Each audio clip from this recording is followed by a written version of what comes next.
Hola, ¿cómo están? Mi nombre es José. Como ya me conocen, hablamos en estos espacios del curso de milagros y hoy quiero compartir con ustedes cuál fue el origen del curso de milagros, cómo llegó a nuestras manos este maravilloso libro. Y bueno, para eso nada más ni nada menos que hacer un poquito de historia, conocer quiénes fueron los protagonistas, cómo llegó las enseñanzas a estos protagonistas y poner más o menos en un ámbito de qué es lo que estamos hablando cuando hablamos del curso de milagros.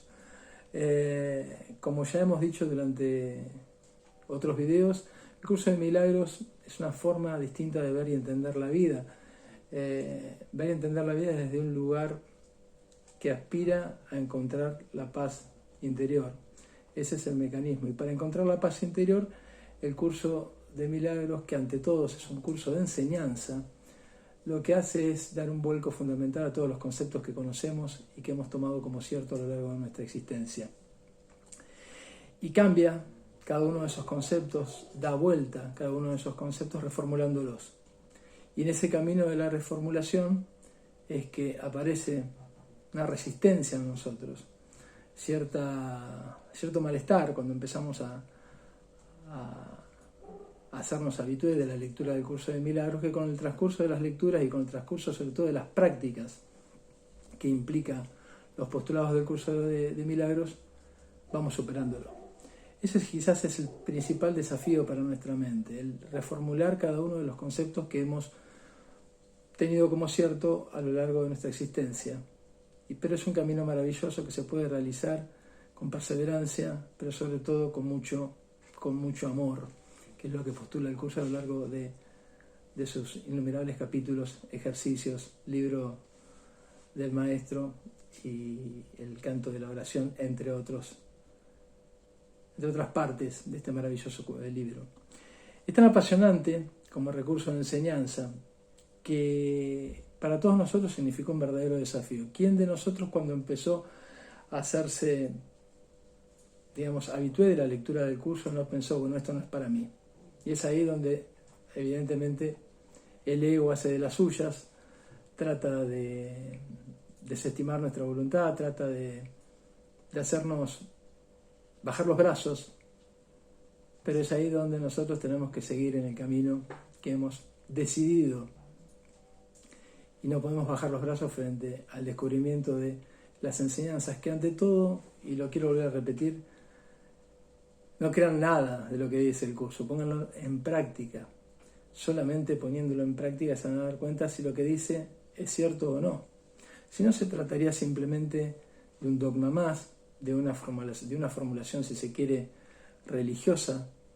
Y como dice el curso, no se trata de una religión, ya que con las que hay bastan y sobran.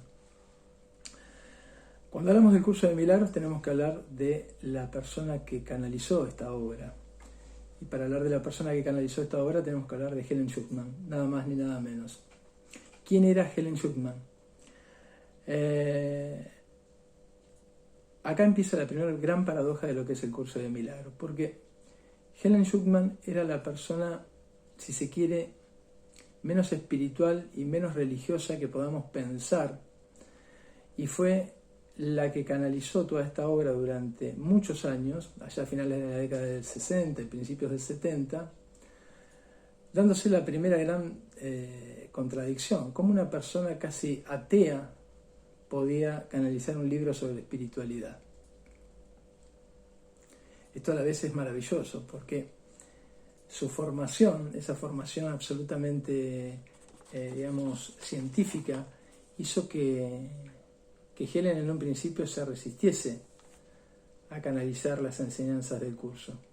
Pero bueno, no pudo en un momento dejar de hacer lo que le estaban solicitando, lo que la voz, como ella la describía, le estaba solicitando, y con la ayuda de un colaborador, de un amigo, del departamento de psicología donde trabajaban ambos, decidieron empezar a escuchar y empezar a transcribir esa voz en cuadernos cada vez que aparecía en la vida de Helen, y así lo hizo durante muchos años, más de 7 años, canalizando en cuadernos cada una de las enseñanzas de esa voz.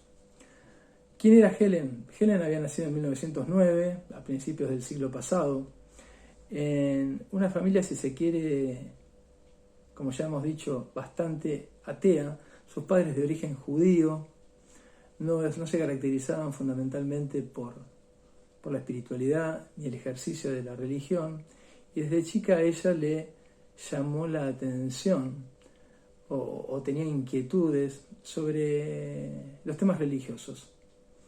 Quizás sus primeros pasos en este ámbito los dio junto a quien sería su nana, su niñera, que era de formación católica. Ella, Helen, veía que su niñera tenía consigo un collar de cuentas que llevaba siempre consigo y que rezaba junto con ese collar de cuentas, que era nada más ni nada menos que un rosario. Y cuando Helen, siendo muy pequeña, le preguntó qué era eso que tenía, ella le dijo que era un rosario, que eso implicaba poder realizar un rezo, y que ese rezo, ¿para qué servía? Para alejarla del infierno. Esa explicación, si se quiere, básica, hizo que Helen pensara que si había que rezar para alejarnos del infierno, era porque algo había hecho. Y le preguntó qué era lo que había hecho, lo cual su niñera le respondió que en realidad todos, de alguna manera u otra, habíamos pecado y que teníamos que pedir perdón por esos pecados. Esta confusión en la cabeza de Helen no hizo nada más ni nada menos que en algún momento, a pesar de su condición de judía, pretender, y así hizo pidiendo la autorización a sus padres, ser bautizada con el rito católico. Y quizás ahí, cuando le planteó esto a su papá, una de las enseñanzas fundamentales que le dio su padre respecto de la espiritualidad y la religión puede corroborarse en una frase muy pero muy simple. Su padre le dijo muy sabiamente, recordemos que él era ateo, que para ser religioso no se necesitaba creer en el infierno.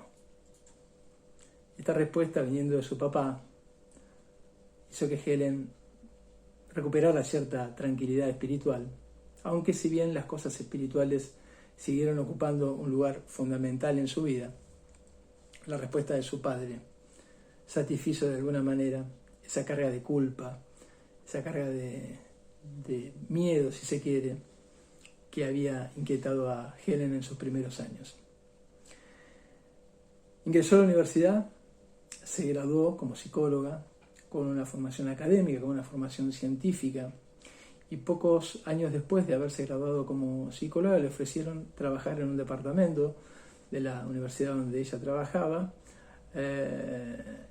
teniendo como compañero a una persona que, a pesar de ser muy respetada en el ambiente académico, generaba en Helen cierto rechazo, cierto rechazo y cierta dificultad en el trato. Su nombre era Bill Tedford, y si bien se respetaban académicamente, podemos llegar a decir que cada uno de ellos sacaba lo peor del otro y que la relación entre ellos no iba ni para atrás ni para adelante, sino más bien estaba estancada, y los problemas se suscitaban permanentemente, a punto tal que se hacía casi insoportable poder convivir dentro de lo que era el departamento académico y poder lograr frutos dentro de ese departamento. Helen, recordemos que a esa altura era profundamente agnóstica, y podemos llegar a decir que no solamente no creía en ningún tipo de religión, sino que no creía ni en la reencarnación, ni en vidas pasadas, ni en nada que se le pareciera. Por el contrario, tiene una formación muy rígida desde el punto de vista científico, desde el punto de vista intelectual, y nada que no pudiera comprobarse científicamente la atraía. Paradójicamente, esta persona iba a canalizar posteriormente este maravilloso libro. Por eso, la frase "para Dios nada es imposible" cobra sentido cuando recordamos cómo era la historia y cómo llegó a nuestras manos el curso de milagros. Cuanto más difícil se tornaba la relación entre Bill y Helen, más preguntas acechaban de cómo podrían seguir esa relación y cómo mejorarla. Pero pasó algo increíble. Helen empezó a tener algunos sueños perturbadores, decía ella, algunas experiencias que no podía describir desde el punto de vista racional y científico. Y en algún momento empezó a escuchar lo que ella denominó la voz. ¿Qué era la voz? La voz era algo que resonaba en su mente, si bien no con palabras como las podemos llegar a conocer, pero que hizo que Helen de alguna manera sintiese en un primer momento miedo, sintiese en algún momento temor a lo desconocido, y se lo comentó a Bill. Yo creo que lo que Helen sentía principalmente era el temor a qué podrían llegar a pensar sus colegas si ella, con una estricta formación académica, les decía que estaba escuchando una voz en su mente que una y otra vez le pedía que tomara nota y que le decía: este es un curso de milagro, por favor, toma nota. Lo habló con Bill una y otra vez y él le aconsejó que le hiciera caso a esa voz, que tomara notas. Helen compró cuadernos y en una versión taquigráfica empezó a tomar notas cada vez que la voz aparecía en su mente. Aparecía en su mente y Helen tomaba notas de manera absolutamente fidedigna, sin pensar lo que estaba escribiendo, de manera textual, y se encontró escribiendo más de 27 cuadernos cada vez que la voz así se lo requería. Este fue un secreto guardado entre Helen y Bill durante todos los años que duró ese dictado, que empezó en 1965 y duró más de 7 años. Y fue un proceso muy, pero muy interesante, pero a su vez traumático para Helen, porque recordemos cuál era la formación de Helen. Su formación era absolutamente científica, y quién iba a creer en ella respecto de esta eventual canalización. Por supuesto, el miedo de que la siguieran tomando por una persona que había perdido sus cabales se hacía cada vez más presente en Helen, y a su vez no podía dejar de escribir lo que la voz le dictaba. Por eso cuando hablamos del curso de milagros y vemos, tomando el libro, cómo empieza, vamos a encontrar que lo primero que el curso nos propone es una introducción. Es una introducción que no solamente es maravillosa, sino que fue lo primero que escuchó Helen de la voz. Esa introducción dice: este es un curso de milagros, es un curso obligatorio, solo el momento en que decides tomarlo es voluntario. Tener libre albedrío no quiere decir que tú mismo puedas establecer el plan de estudios. Significa únicamente que puedes elegir lo que quieres aprender en cualquier momento dado. Este curso no pretende enseñar el significado del amor, pues eso está mucho más allá de lo que se puede enseñar. Pretende, no obstante, despejar los obstáculos que impiden experimentar la presencia del amor, el cual es tu herencia natural. Lo opuesto al amor es el miedo, pero aquello que lo abarca todo no puede tener opuestos. Este curso puede, por lo tanto, resumirse muy simplemente de la siguiente manera: nada real puede ser amenazado, nada irreal existe, en eso reside la paz de Dios. Esta introducción fue lo primero que Helen escribió de la voz. Y cuanto más escribía, cuanto más capítulos escribía, cuantos más cuadernos completaba, una y otra vez, su ego se resistía. Una y otra vez aparecían las dudas. Una y otra vez aparecía el temor, el miedo, todos esos sentimientos con los que convivimos principalmente. Tuvo miedo de estar volviéndose definitivamente loca, pero seguía sin descanso, escribiendo todas las noches de manera incansable. Muchas veces se le preguntó a Helen sobre el curso de milagros y ella respondía de una manera increíble. Ella decía: sé que lo que dice el curso es verdad, pero me niego a creerlo. Creo que ese es el ejemplo más acabado de cómo funciona el ego en nosotros. Ella misma decía: sé que lo que propugna el curso es verdad, pero me niego a creerlo. Por eso, no crean, experimenten. No crean en nada de lo que dice el curso, experimentenlo. Los sentimientos de Helen eran encontrados, si los sentimientos de Helen eran encontrados, ¿por qué no los sentimientos de nosotros frente a las enseñanzas del curso? Helen estaba enojada, y así lo describía con lo que ella denominaba la voz.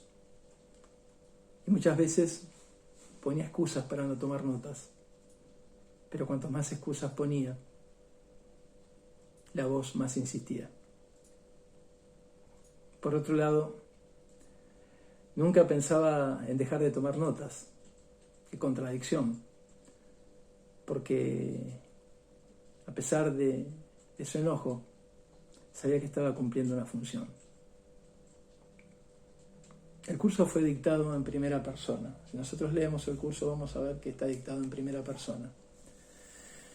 Y la pregunta fundamental es: ¿quién era o quién es la voz que le dictaba a Helen las enseñanzas del curso?